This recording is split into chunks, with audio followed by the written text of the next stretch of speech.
Morning. Monsieur Templar. What do you want? Information. I haven't any. Oh, yes, you have, my pet. You're absolutely bursting with it. Brian Quell is dead. Yes. Yes, I know. How? Well, I... How do you know? Morning papers aren't out yet. Hasn't been announced on the radio. How do you know Brian Quell is dead? Oh, I telephoned to his hotel. They told me. What hotel? I don't remember. Oh, you're very beautiful, but you're a lousy liar. I swear to you, monsieur, I'm not. Look, all I have to do is wrap you in a coat, bounce you over my shoulder, and haul you down to see Inspector Kersey. Oh, monsieur, you would not do that. Why not? He'd be delighted to lock you up in a cell. You're involved in murder.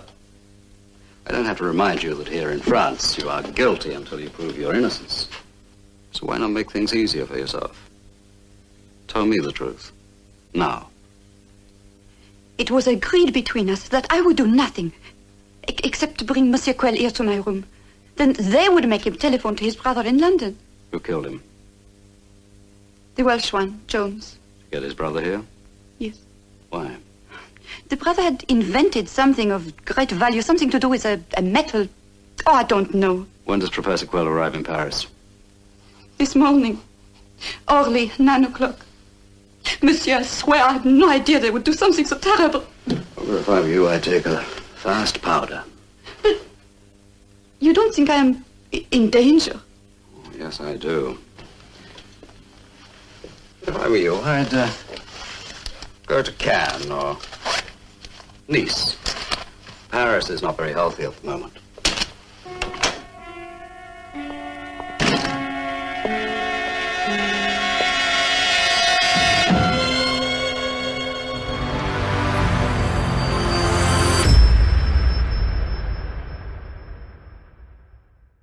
Welcome back to Geek Channel 8. I'm Eric. And I'm Johanna. I see you have a device attached to your arm. I haven't gone full cyborg. No, sadly. It is a glucose monitor. Very sexy, sexy glucose monitor. I have gestational diabetes, and I refused to do the blood pricking thing because even though I love blood in the movies, I do not like the sight of my own blood, as it turns out. So, the sight of my own blood doesn't bother me. What bothers me is when I go to the lab for a blood test or whatever, and they can't get the vein. oh God, that's the worst. That is the worst. At one time, I remember saying, just give it to me, I'll do it. and they were like, no, we're not allowed. Yeah, it does get to that point. So before they gave me this monitor, when they were testing to see if I had gestational diabetes, they had to do 4 blood draws within a period of 3 hours. And by the time the 4th one came around, they could not find a vein. And then I passed out because it was just taking too long. So anyway. Okay. Well, what have you been watching lately? I saw the new Indiana Jones film. I was going to talk about that. That was the one that I was going to talk about. What did you think? Well, I went in with Crystal Skull level expectations. And oh, man. And they were exceeded. It exceeded my Crystal Skull expectations. It's interesting. That's a low bar. It is, but some of it is knowing that this was also going to have a sci-fi premise the way that Crystal Skull did, and that Crystal Skull felt so off. Like, aliens felt like it was distinctly not part of Indiana Jones's domain of expertise. Like, he should never have been there dealing with them. So I was curious how this other sci-fi premise was going to play out. Well, first of all I'm going to say about the Kingdom of the Crystal Skull is that I fell asleep. And that's really bad for an Indiana Jones film. That's the one thing they're trying not to do. Yeah, it's like, so that is the worst. Now, I have done a lot of work in Greece. The plot is based around the Antikythera device, which I've seen. I have photographs of the Antikythera device, the actual one. And I don't know if maybe the Brits pronounce it a different way and that's what they used, but throughout the movie they call it the Antikythera device, which is like, I've never heard it called that. So the one word that is said over and over again throughout the whole movie, I'm just sort of wincing every time they say it. Other than that, I think that it was a cool archaeological artifact for them to do, much better than the crystal skulls, which have been debunked as like not actually real, Yeah. Whereas the Ark of the Covenant and the Antikythera device, those are real objects. Although, on the other hand, if you've seen this, what makes this different is, like, unlike the Cup of Christ, which is a mythical object that no one has ever found. They found this object in real life, and now they've just decided that it has special properties. I didn't realize this thing was real. Yeah, it's real. It's real, but it doesn't look like in the movie it's like shiny and new and works. Like this thing was found on a shipwreck, and the only reason they know about all the various clockwork gears inside it is it's been x-rayed. Like you can see the external gears. It's not complete. Spoiler alert. This is a spoiler alert. Right? And I think just like in the movie, it's not complete. They have to find both parts of the dial to get it to work. Minor spoiler there. I see. So the finding of the initial half of the object is maybe partially based on truth, but then the mythical part is that no one has found the second half. Well, Supposed second half. Since we don't know what exactly, like they don't even know what it does, right? Mm. So we don't know how much bigger it is. We don't know how much was corroded away by the ocean. But it's in the museum in Athens, and it's really worth seeing because, it is this dial clockwork device that predates clockwork as we know it by thousands of years.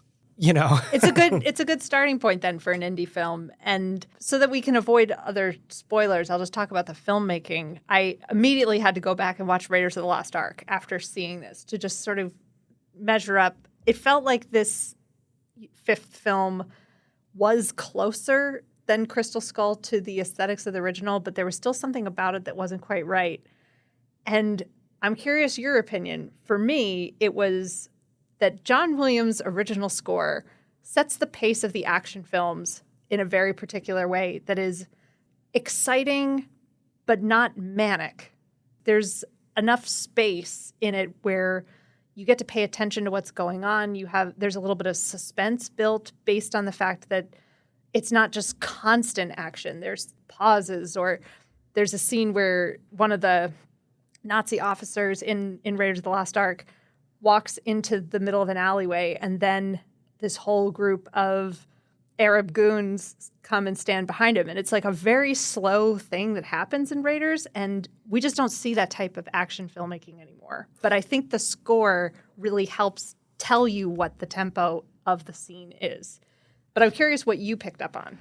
What I picked up on is, to me, I think that Disney is very good at looking at something, analyzing it for its parts, and duplicating it and making copies of it. And I think they've done that with they're going through all the ethnicities of Disney princesses with the same movie, And that's what the Star Wars films, in my opinion, are. Carbon copies of the original trilogy.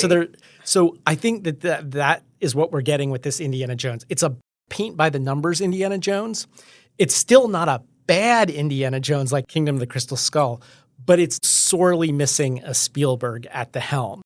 The thing about Raiders, when I watched it, and it still has this magic when I watch it now. It's like, I know what's going to happen because I've seen it so many times, but for a long time it was like unpredictable. Okay, what's going to happen to Indy next? What's going to happen to Indy next? And I didn't have that kind of unpredictability feeling with this film. It kind of felt like it was on a course, and I kind of knew where it was going the whole way through. I was never like, okay, we're going into left field here. I'm not expecting that. Whereas in the original one where, okay, now he's got to fight this big, muscle-bound guy outside the flying wing. Or now, like, they're in Tibet in Marion Ravenwood's bar, and, like, Tote shows up with his goons, and there's, like, a big gunfight in the bar. And it's like, it went from, like, encounter to encounter that was more like the pulp serials that didn't seem this way with this movie. This was more like, okay, we're going to make this action thriller, and, it's going to be one story rather than a whole bunch of vignettes like you were reading comic books, and that went from one encounter to encounter to encounter. Yeah. And that's what I really liked about Indiana Jones. It's not to say this was not pretty good and entertaining. It's just that it did not have quite – the highs weren't as high, Yeah. I mean, it's interesting that you say that because you're right about the sense that Raiders goes from encounter to encounter without really a lot of downtime. I mean, like there are a few quieter moments like, when they're hanging out on the balcony talking to Sala or, he and Marion, like there are moments before and after the action scenes that, give you a break, but not as long of a break as in a traditional action thriller where you'll have like a whole scene that's them just talking about the plan for the next thing they're going to do for 10 minutes. Yeah. And then the plan happens. And there is more of that choppiness to the new one as well. And it was also kind of meant to be the end of the story because Harrison Ford is probably not going to do another one. So I was glad to see Sala was back and glad to see Marion was back. But I would have liked to have seen Short Round back, for a final goodbye, Okay, I think we've talked and we've almost done a podcast on this movie that we weren't really set out to do here. So we've already talked about a season 3 episode, Sabao. This one is from season 4. This is season 4, episode 2, The Abductors. Okay, so just to clarify, we were talking about Simon Templar as sort of a rogue scallywag, modern day Robin Hood and all of that. And I did a little looking into the character's background because I didn't want to go back and read a bunch of Leslie Charteris novels.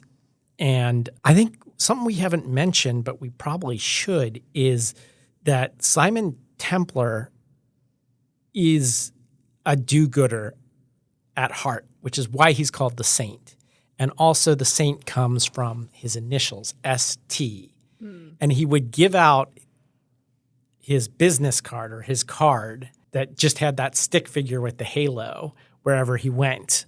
And that's why everybody knows him or his reputation. So I thought we should mention that because he's not as much of an anti-hero as we thought. He is pretty much a do-gooder, which brings us to this one where he's in Paris. This one opens, Templar is in a nightclub in Paris, and there's a man named Quell who recognizes him and asks him, practically insists that he join him. And he claims he's being followed. So there are 3 men who are after his brother, apparently, who is only referred to at this point as the Professor. The opening shot is of this bar, which is got a Bastille theme, and he's looking through the bars, and then it's revealed that it's this nightclub. So having just come back from Paris, I wanted to ask you in general, and we'll get into commentary on the whole episode later on, but in general, what was your take on this Paris episode of The Saint? I actually thought that their representation, I mean, granted, this was from the 60s and we're now in 2023, but the sense of somewhat exotic but not too unfamiliar feeling of being in a night spot in Paris definitely came through and is still what it's like there at some of the speakeasies that we snuck into or the finer restaurants that still have stone walls and wooden casks of God knows what lying around. And that sense of France clinging to its history is definitely still there in the restaurants and nightlife. So that was pretty cool to see, what the 1960s version looked like. And it makes for a swanky beginning. And the intrigue of someone is being followed is always a good place to start. Okay, so he's not just being followed, he's being followed by 3 people. And they immediately get into a brawl outside the club. Simon takes out 2 of the 3, but the third one manages to tail Quell's cab. It's interesting, this idea that the brother who Templar knows from his time in London that we find out is, a famous metallurgist or something like that. Well, this is a classic Hitchcock MacGuffin because they want this invention that the professor, his brother, came up with. But we never find out what that is. No. It's just like, that's not important. It's the fact that they want him, So anyway, meanwhile, there is a Miss Dawson who won a Paris vacation in bingo. She is checked into the same hotel as Quell. And she is played by Annette Andre. And unlike all of our other episodes that we've talked about where it's like a Bond girl, she was not. However, are you sure we haven't seen a character like this in Diamonds Are Forever? I was trying to remember, like, in one of the Bonds where it's set in America. Like, do we get any? Oh, she's characters? she's very much like a, was it Plenty O'Toole who was like in the in Diamonds Are? I think it was Diamonds Are Forever in the casino. Yeah. Yes. Yeah. Yeah. Plenty O'Toole. You can't see what I'm doing, but so yeah, there are definitely characters like this. She is like a Bond girl, but she's the only one we've come across so far that I picked out to mention that hasn't been an actual Bond girl. Yes. But that doesn't mean she hasn't done a lot. She was in The Saint multiple times. In fact, she even played a Miss Dawson before in The Saint, and I don't know if it's supposed to be the same character or not. She was in 3 of the biggies from the 1960s. She was in The Avengers, The Prisoner, and The Saint. And she was in The Saint like 4 times or something like that. She was also in the reboots of each of those, The New Avengers, The Return of the Saint, and the second Prisoner show. And also another Roger Moore show, The Persuaders, which in 1971 looks like maybe it didn't run for very long. She also featured in that. So multiple times with our good friend Roger. Quell arrives back to a large bill at the hotel desk. He sort of ignores it and heads up to his room, but he's followed by the third guy that's been tailing him, and he's taken hostage. They tell him that they want his brother's metallurgy discovery. They want it. They must have it. He refuses to cooperate and tries to escape, and they kill him. That's a major turn I wasn't expecting. Okay, now he's dead. Okay. I was going to mention this episode has one of the higher body counts for the Saints episodes we've looked at like 2 people, and we'll get to the second death. But it occurred to me when he got killed that actually a lot of the episodes we've watched, we haven't seen a lot of deaths on screen. Like Talented Husband, there are presumably several other wives who have been killed before we meet these characters, but we don't see anyone die. And I don't know how much of that is a function of British censors. Like, was there a cap on how many, like you can kill 2 people in this season, Like, I have no idea. It did make it feel like this was more Bond-like, a higher stakes story, with a scientist that is going to be captured and global stakes. It definitely felt more in that genre. And like you could almost make a feature film out of this plot that they have, but they crammed a lot into a short episode. Yeah, so let's keep going with it. What happens now is that Templar arrives to Quell's room. I should say the killer is not there anymore and reports the murder. Templar is there. When 2 gendarmes arrive, Templar, in order to hide from them, ducks into Dawson's room. So now we finally have her brought into the main plot. The police start searching room to room, and Dawson agrees to hide him in exchange for him livening up her vacation. So that's how he gets away from them here. And surprisingly, he's like totally game with her tagging along. Like seems to have no problem with this whatsoever. Yeah, I mean, anyway, he escapes the cops here, only to be caught by the detectives in the lobby. Meanwhile, Professor Quell, the metallurgist, is called by the guys who killed his brother, and they tell him that he needs to come to Paris to take care of the funeral arrangements and things like that. This is where we have yet another character who comes into this, Olga. who I think is supposed to be a prostitute, although they never explicitly say that. No, but she is that perfect Bond girl archetype, like sort of femme fatale. Like you can tell that she's going to come to her own undoing in some way or another by the men she's mistakenly gotten herself mixed up with.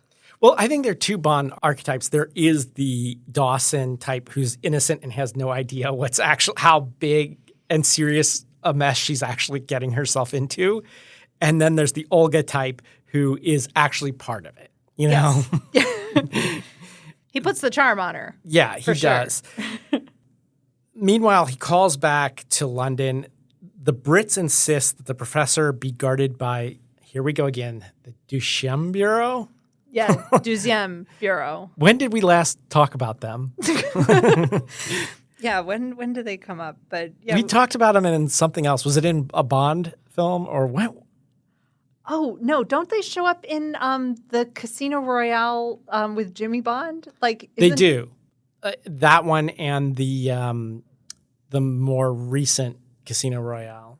Yeah, that's why. Yeah. So we got two different things. We've got the metallurgist being guarded by the Duchem Bureau. Deuxième Bureau. and then the Parisian police tailing Templar.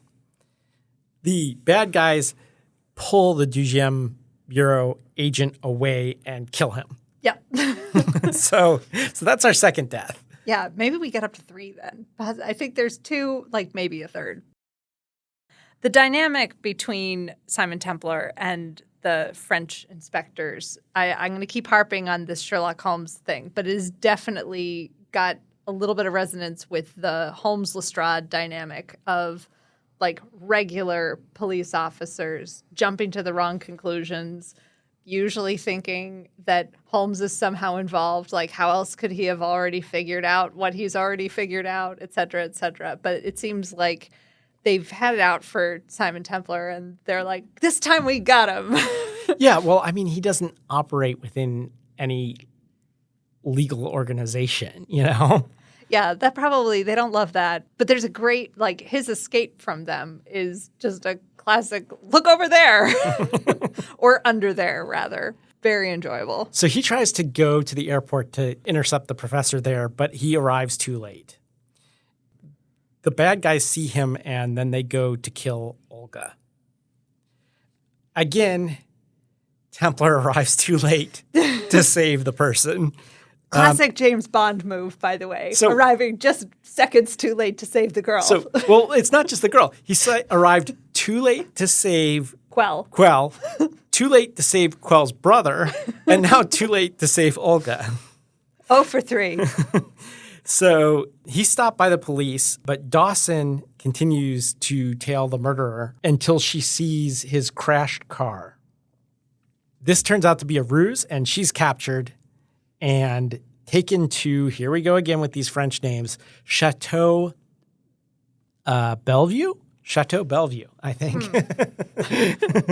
And locked in a dungeon with the professor. Sounds like the beginning of a porn film. Like we've got all of this grand setup, and then things go off the rails. All right. Templar's caught by the police, but he locks them in the room, Olga's room, yes. Right? And then, do you remember how they escape? No, I remember his, like, look under the bed, no further, no further. So he locks them in this room, but they escape by the keys in the lock, and they slide the newspaper under and knock the key out onto the newspaper and pull the... Now, I bring that up because didn't Connery's Bond do that in Dr. No? Yes. Yeah, no, that does sound very familiar. The old newspaper under the door trick. Yeah. Simon makes it to the chateau, frees Quell and Dawson, and locks up the bad guys until the cops arrive. So there we go. That's kind of the story. One of the things I noticed is, unlike Bond, who shoots first, asks questions later, Simon Templar merely incapacitates the guard and, like, drops him in a bush before going to rescue the damsel and the professor. But I was trying to think, like, have we seen Simon Templar kill other people? Like, or is this like part of his goody two-shoes thing that he doesn't kill people? I don't think it's either of those. I think that it's that he doesn't have a 00. He doesn't have a license to kill. He becomes a homicide suspect as soon as he kills someone. Bond can get away with killing people. You know? Yes. Okay. This makes more sense. I'm so used to thinking of it in the American perspective of like, well, I went looking for trouble and then it was self-defense. Yeah. No. No. Don't you remember in this very episode, he tells Olga when he's trying to get her to comply with him, this is France. You're guilty till proven innocent. Yes. You know? Yes. That was a memorable line. So I think that's the main difference. Although I do think that Templar is, at his heart, something of a goody two-shoes. So there is that part of it, too. But the main thing is he just can't kill people, you know? Yeah, and he enjoys being out of prison too much. Well, and that he actually seems to have no real ties or responsibilities to anything. And that there is sort of a nice fantasy to that for anybody. I imagine, especially for men, to like imagine how much freedom you could have if you didn't have any loved ones or like a real job or like anything. This is like a male fantasy? Well, I don't know. Like, I mean, I guess I think my fantasy versions of this are just slightly different. Like they still involve having close friends that I talk to every day with this level of freedom. And Simon Templar seems to have shaved off additional layers of attachment and responsibility. But I think he has friends. It's just that we're not watching all of the episodes in a row, which, by the way, have you watched any other episodes besides the ones we've talked about on the show? Not fully paying attention. It's more like I start typing up my notes for the episode that we just watched and the other one has already started. Oh, okay. I was just curious because you had mentioned you might be watching some more of them. So I'm going to get to it. It might be a thing that I do with the baby when she arrives. We'll have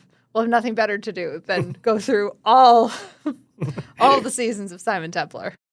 This one was really enjoyable. I liked the pacing of the plot. It's similarly paced to the other ones, but this one definitely felt more exciting.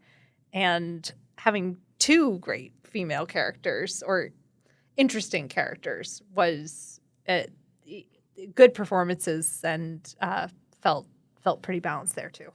So can you see here, how this show is a fan favorite among Bond fans, and B, why, when faced with having to replace Connery, Roger Moore looked like a really good idea? Yeah, for sure. I mean, he's in The Saint. Roger Moore is definitely more like Connery's Bond than he is like Roger Moore's Bond. So I could definitely see them looking at him saying, like, this is the same, like, slightly devilishly sly playboy type who's very cool that we would want playing Bond.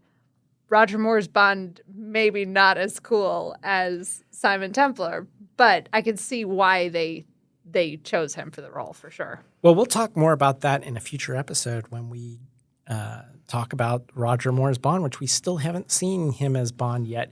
So far, we've had 4 Bonds, but we have not had Roger Moore. Who did the most? Who did the most of them. Yeah. Okay. Write to us. You can write to us at letter G, letter C, number 8 podcast, GC8podcast at gmail.com. We'd love to hear your thoughts on this. Also, more than anything, somehow get somebody else to listen to this show. Because right now, I can tell when you guys are doing that and when you guys aren't doing that. So every time I forget to mention it, we don't go up in as many numbers.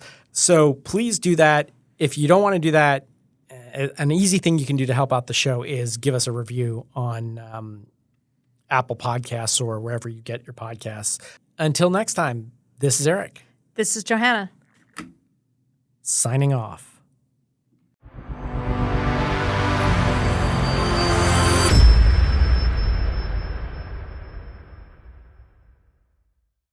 Here we go again. The Duchem Bureau? Yeah, Deuxième Bureau. When did we last talk about them?